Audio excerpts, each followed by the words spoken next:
Andrew Mountbatten Windsor's fall from grace leads to public humiliation before daughters.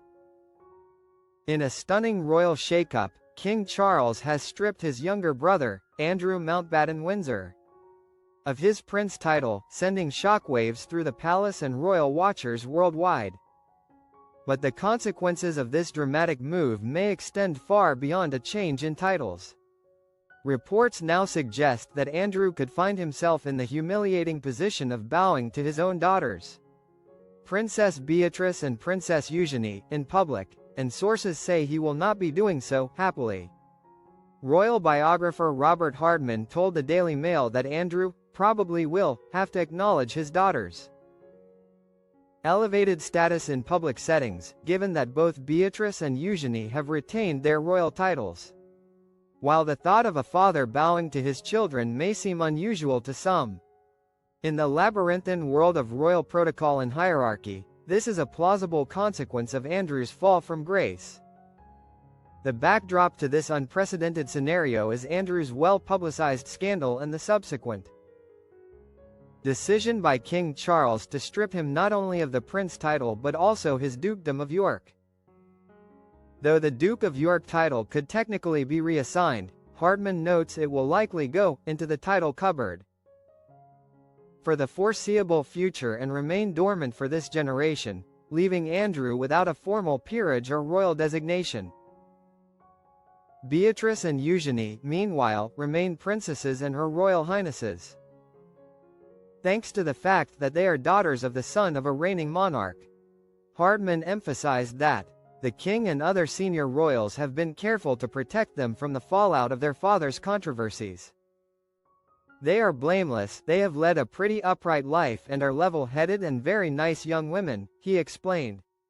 However, he also notes that the sisters are unlikely to elevate their public profile significantly, instead remaining largely private citizens who participate occasionally in royal events. Andrew's rumored bow to his daughters would be a historic, and highly unusual, moment in royal protocol.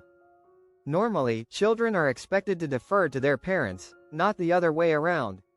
But in the peculiar rules of monarchy, titles and precedents can create scenarios where even a father may find himself formally acknowledging the rank of his offspring. The optics of such an event are bound to be watched closely by the media, royal enthusiasts, and social media audiences alike. The move to strip Andrew of his titles was widely expected after years of public scrutiny over his conduct.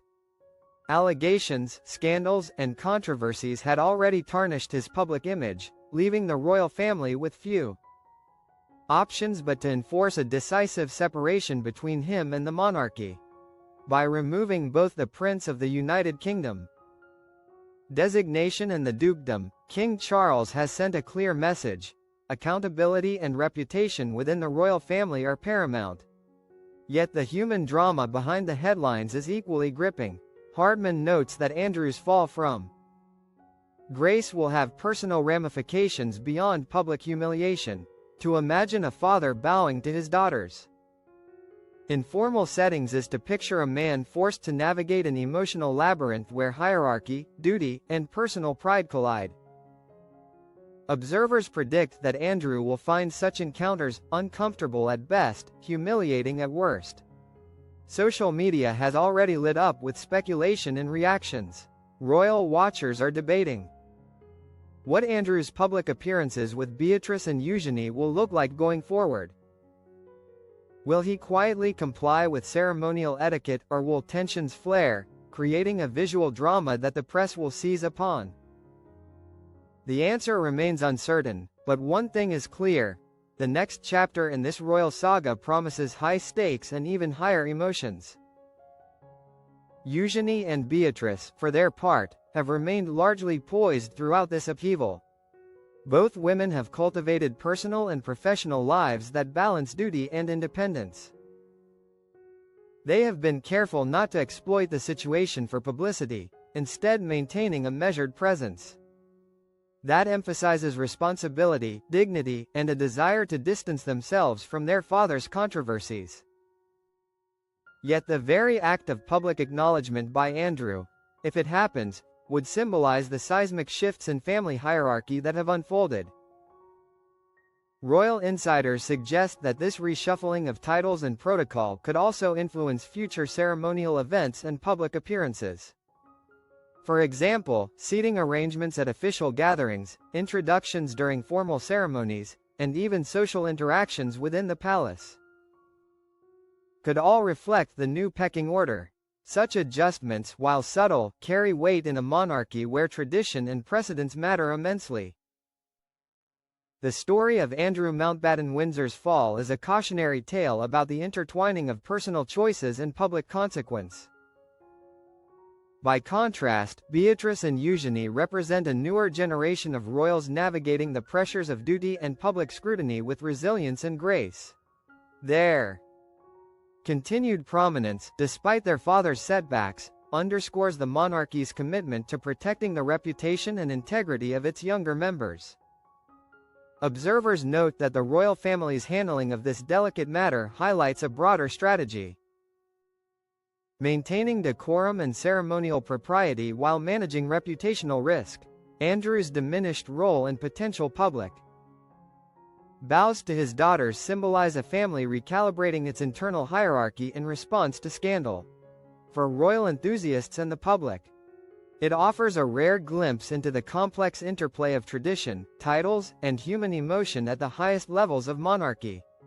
Ultimately, Andrew's story is one of contrasts: scandal versus dignity, personal pride versus formal protocol, and familial bonds versus public expectation.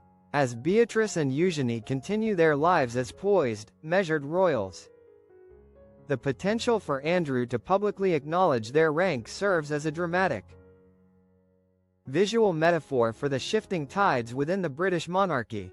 Whether Andrew bows willingly or with visible discomfort, the symbolism will be unmistakable, marking a moment in royal history that is both poignant and unprecedented.